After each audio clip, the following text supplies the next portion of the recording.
What's up, YouTube? Zero here. Welcome to a place where gamers, witches, wizards, and superheroes unite. Today, I'm going to be taking on Lord Balseph in Tales of Arise. Wait. Lord Balseph? No, Lord Balseph. Very different than Lord Balseph. So in this video, I'm going to be showing you the battle against Lord Balseph, not to be confused with Lord Balseph, in Tales of Arise. One thing to note, very important, I am taking out the cutscenes in this battle. So the cutscene prior to the battle, the cutscene in the middle of the battle, there are actually two phases of this battle and there's a cutscene in between them. And I'm also taking out the cutscene at the end. I'm trying to make this battle as spoiler free as possible. If you're going through the game or you haven't defeated Lord Balseph yet and you want to get the cutscenes firsthand, when you do go through the battle, I have taken those out. So you won't have to worry about cutscenes in this battle. The only few cutscenes you will see are the ones that Lord Balseph does before one of his moves at the end of the battle, but that doesn't really spoil anything.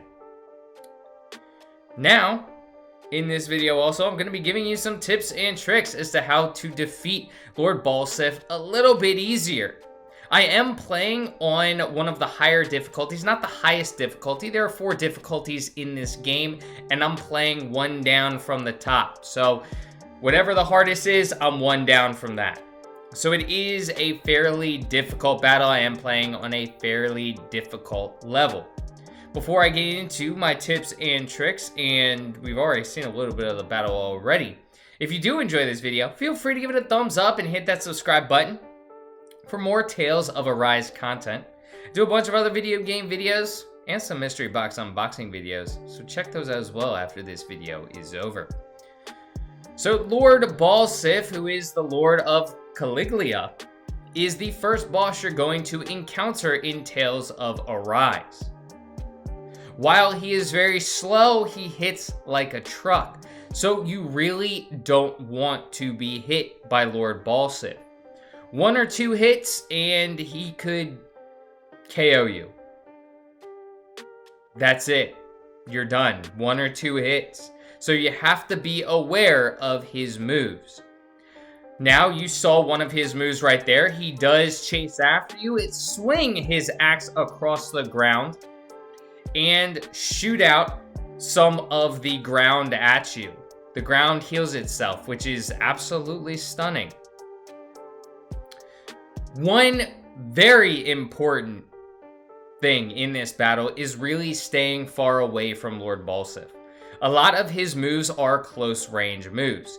He will slam the ground. He will swing his axe in a circular motion. You saw Siobhan get a little bit too close. Shion, sorry, not Siobhan. Different game. When you get too close, you get hit. So it's not something you want to do. One of the first things that you'll notice is I'm actually using Demon Fang a lot throughout this video. So Demon Fang is a move for Iron Mask. He will essentially do what Lord Balseph was doing. He'll swing his sword on the ground and summon a beam that goes through the ground and deals damage to Lord Balseph. This is a good way of staying away from Lord Balseph while also doing a good amount of damage. Now he will jump up into the air and do a ground pound. When he's up in the air, it's a good way to use Shion to deal massive amounts of damage to him. He is weak in the air. Now, he has a couple of moves that will target you when you're further away from him. We saw a little bit earlier where he summoned, not just jumped up and smashed, but he also summoned this fire magma that covers the whole ground. All you have to do is jump up when you see that coming towards you. Now, it's very important to stay away from Lord Balseph, not just to avoid his close range moves, because he really is a close range boss, but also it gives you a little bit more time to jump up when that magma does come thrusting towards you. Something else to note, that in this battle, there are actually 2 rounds. This is the first round. After you get Lord Balseph down to half health, it will go into round 2. The nice thing about this battle is once you get into round 2, round 1 is over. Even if you die in round 2, you do not have to play round 1 again. It will restart at the beginning of round 2. So all you have to do, first focus on defeating Lord Balseph in round 1, then you get to round 2. And you're going to see round 2 in a little bit. We're almost there. We almost have Lord Balseph down to about half health.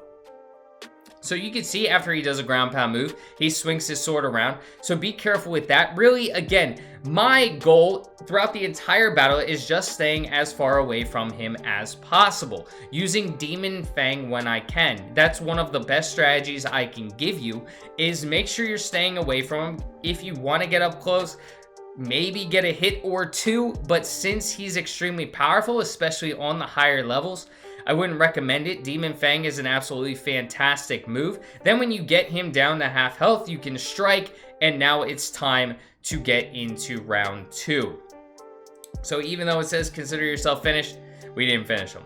Now in this second round, there is this fire avatar that gets summoned. You don't have to worry about it. Even though it has a health bar, the only thing you have to worry about with the fire avatar is that every once in a while, it'll cast fireballs, it'll slam its fist down into the battle arena, and it will sometimes crumble rocks above your head.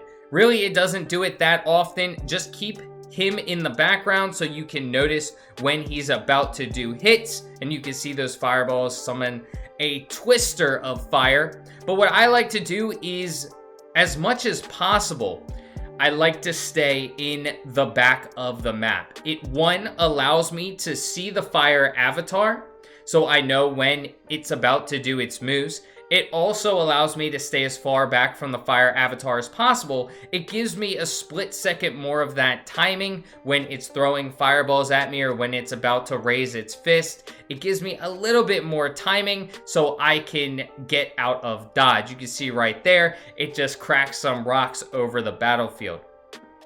Now, Lord Balseph doesn't change up his strategy in this second round. He has the same moves really until the end of the battle, and we'll talk about that at the end of the battle where he summons forth these flames, but that's really at the end when you have him down to a sliver of health. Throughout this second round, the only nuance is you have to worry about the fire avatar raining down on the battlefield. Now, after you get the fire avatar down, again, you don't have to do any damage to it. All you have to do is utilize this opportunity to do damage to Lord Balseph, because the fire avatar will take care of itself after you defeat Lord Balseph. So there is nothing you have to do to the fire avatar.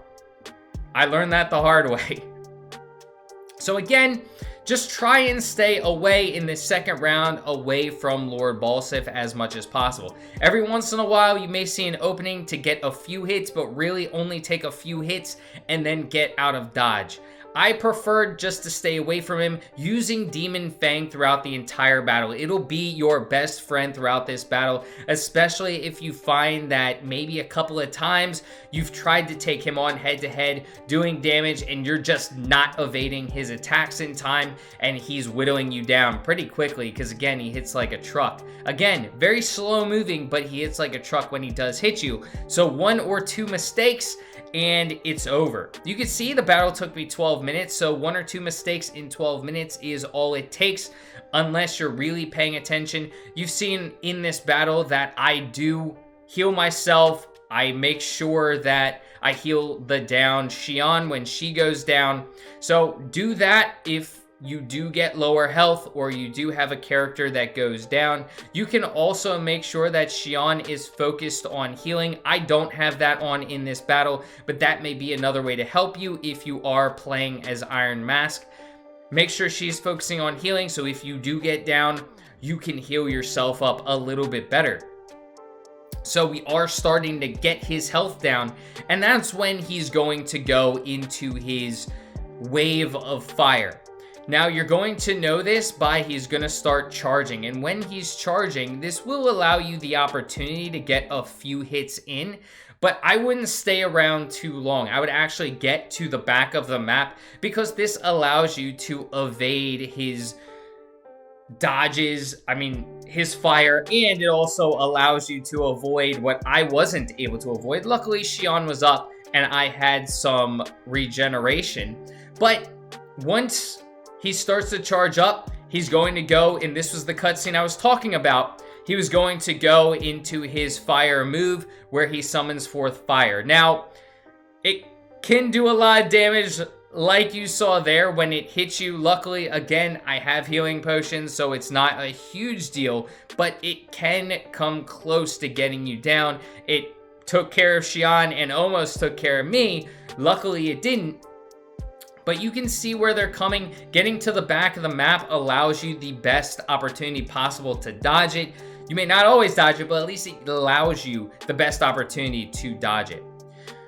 He does that a few times, so just try and dodge it a few times. Try to make sure you watch out for the fire avatar throwing those rocks on the battlefield. And after he does it for a second time, you can take him out.